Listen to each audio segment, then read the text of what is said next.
So electricity supplied to our homes and businesses use alternating current, AC current, not the DC current like we've been using when we talk about the circuits that are supplied by batteries, okay? So alternating current is a flow of electrical charge that periodically reverses direction. And if this source varies periodically, and in particular sinusoidally, like a sine function, then the circuit is known as an alternating current circuit. So when capacitors in particular are placed in an AC circuit, plots of the voltage across and current through the capacitor are shifted. So here I've got the symbol for the AC power source is going to be this sort of like little squiggly line here with a circle there. So that's the thing that's supplying our voltage to our circuit, and that voltage is time varying. And here is our capacitor, and we want to look at the potential difference across this capacitor. Okay, so here is a plot of V, this curve right here.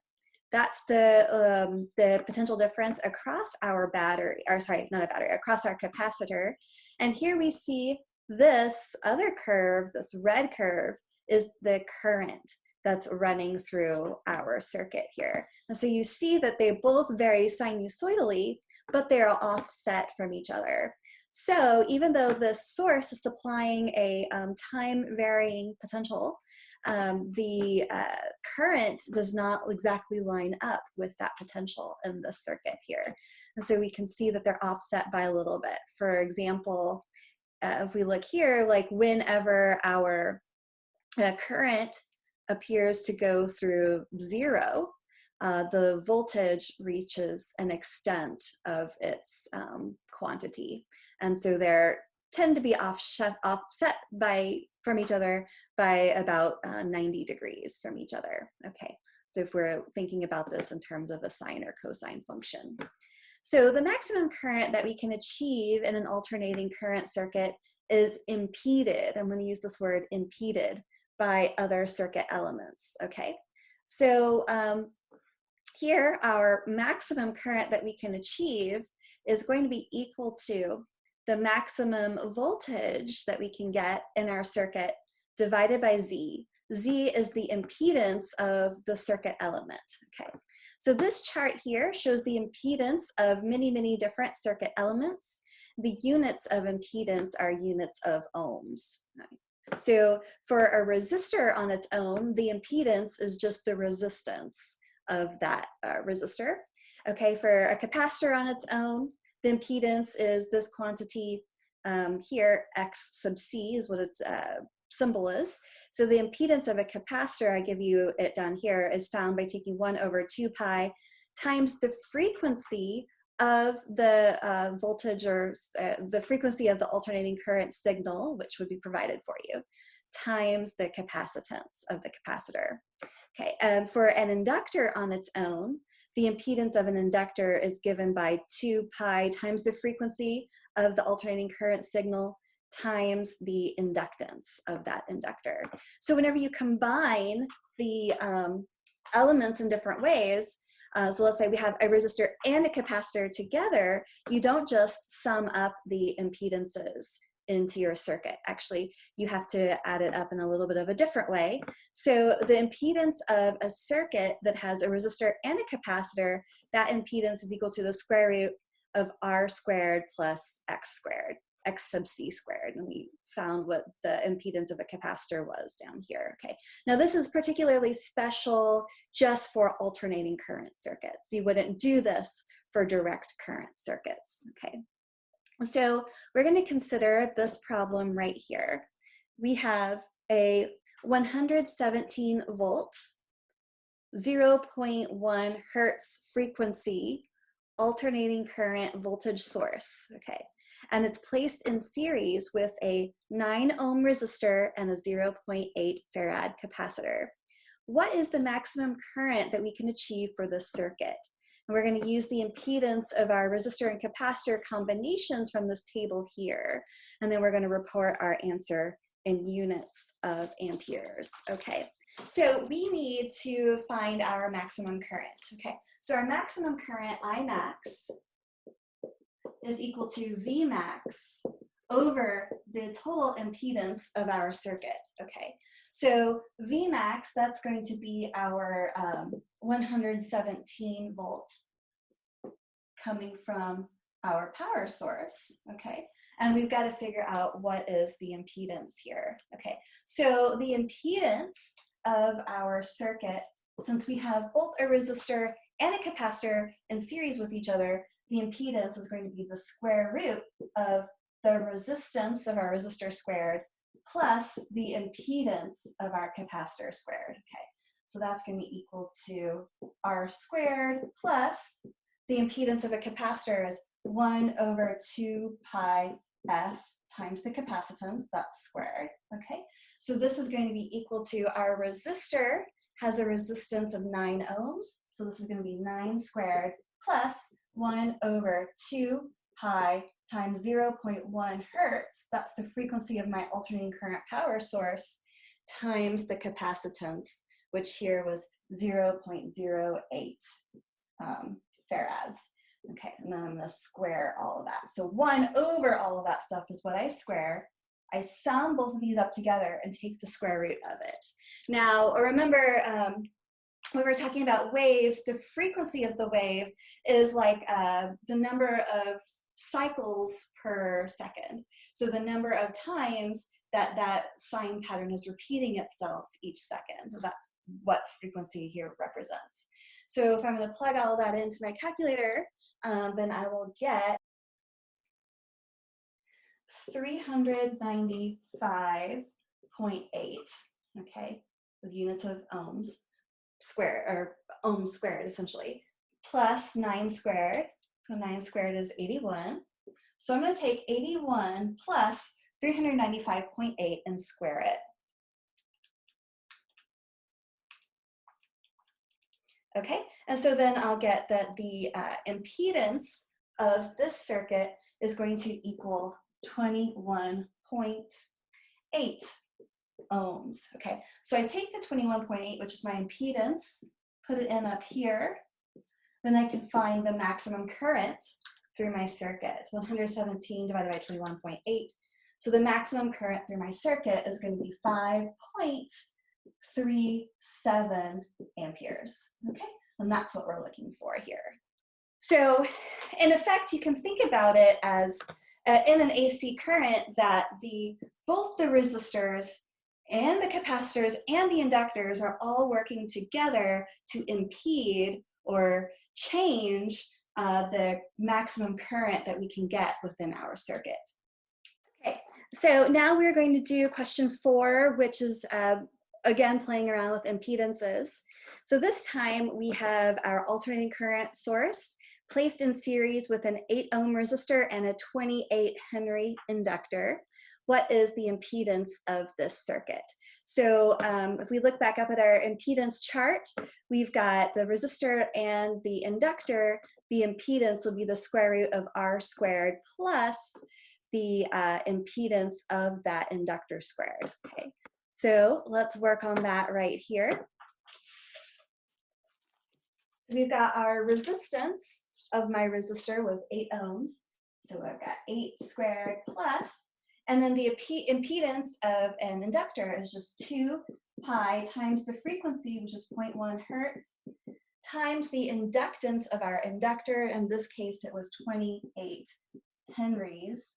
I'm going to square all of those, sum it up, take the square root.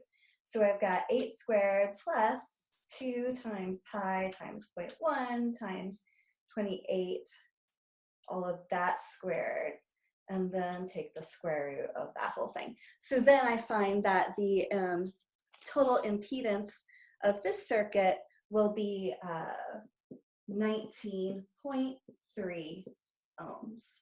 Okay. So finally, question 5. When alone in an AC circuit, inductors, capacitors, and resistors all impede the current, okay? But how do they behave when we put all 3 of them together? Their individual resistances in ohms don't simply add up together. They add up in an interesting way. Because inductors and capacitors operate in different ways within AC circuits, they partially or totally can cancel out each other's effects when we're thinking about the total current or the total voltage we can get within our circuit in an AC circuit. So this graph here shows the relationships of the voltages across the elements in an RLC circuit. So RLC, resistor, inductor, capacitor circuit.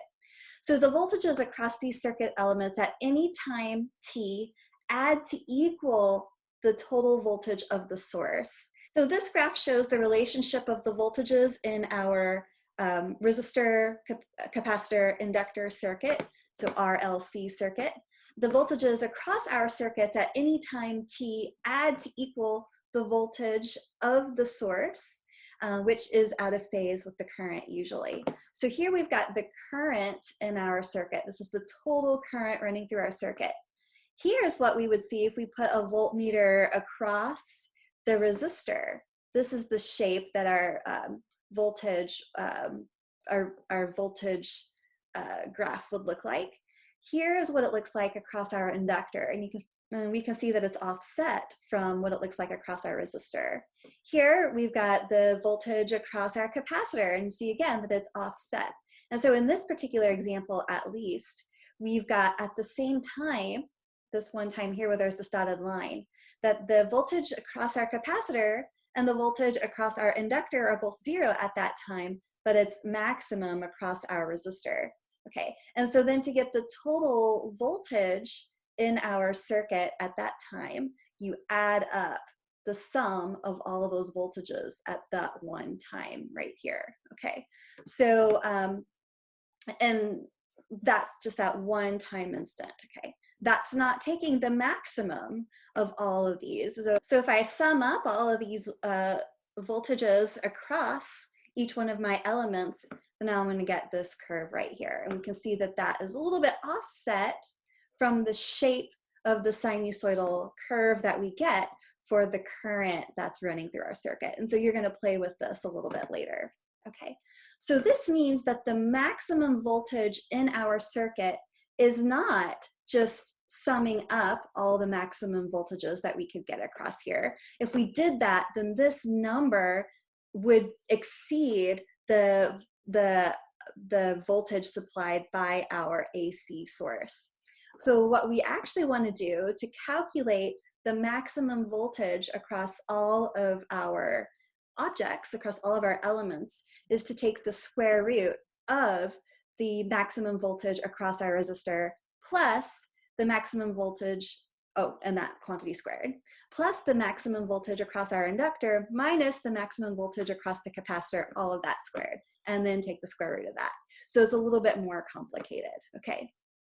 And sometimes the voltage across your inductor is going to be bigger. Sometimes the voltage across your capacitor is going to be bigger, depending on the properties of your inductor or your capacitor, okay? And so you do this quantity right here, square root that, that gives you the maximum voltage in your AC circuit at, and it should match the maximum voltage that we get from our power source. So if you were to calculate the maximum voltage in your circuit using this first equation right here, it would vastly exceed what is actually supplied by our power source. Okay, so we're going to consider this following question. We have a circuit with an AC voltage source. It's assembled like so. Here's our voltage source. There's a resistor, an inductor, and a capacitor. So we have our power source here, and a voltmeter is used to measure the maximum voltage across each element.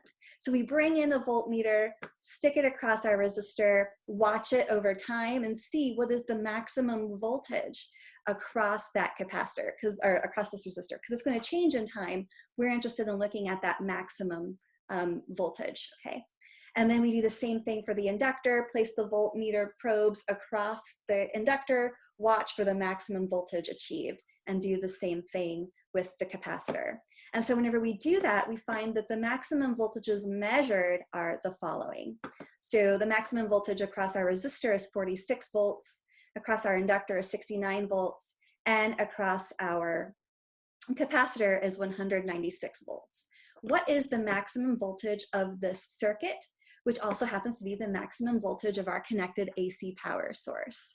So we, again, are not going to sum all of these up together because they are not achieving their maximum values at the exact same time. They're always offset from each other. So in order to get the maximum voltage truly within this circuit, we have to use this square root equation where we're square root and we take some complicated squared sums of all of these, okay? So let's do that example right here. And we're looking for the maximum voltage across our entire circuit, which, let's say this is not going to be exactly 100, but let's say we supplied all of our elements with a 100 volt power source, then we should find that delta V max should also equal 100 if we sum it up in the following way. So we're going to take the square root of delta VR max squared plus delta VL minus delta VC squared, okay? So we do that, take the square root of 46 volts squared plus 169, oh sorry, well that's the capacitor, plus, but it doesn't matter really which order because, so delta VL plus 69 minus 169, and we're going to square all of that. So it doesn't matter, you know, if one of these is bigger or larger than the other because we're subtracting them, and then we're taking the square. So whenever you square negative numbers, you get a positive number again, so that it doesn't matter that one of those is larger than the other in order to calculate this quantity. Okay, so if I do all of this, then I find that for this particular example, the maximum voltage of this circuit is going to be 100, essentially 110 volts, okay? And that's different than what we would get if we were to just sum up all the maximum potential differences across any of our elements. So you're going to do an example of this with the PhET lab as well, where you're going to take the potential difference across each one of these three elements in a circuit, and then you'll see that if we were to just sum up the maximum values for all of this, that quantity would vastly exceed the voltage that's being supplied by your AC power source. And so to really get at what is the maximum voltage in your AC power source, you want to take this equation right here.